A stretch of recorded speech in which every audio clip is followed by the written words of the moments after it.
Hello, boys and girls, and welcome to your very last math class of your kindergarten year.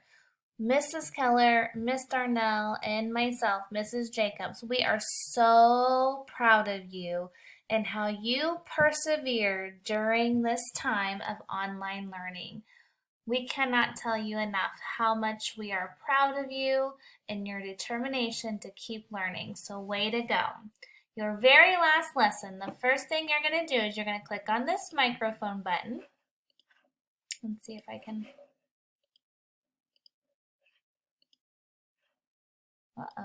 There we go. Click on the microphone button.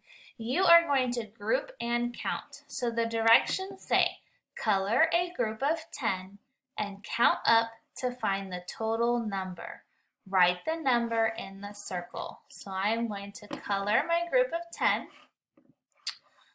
I'm going to use this one.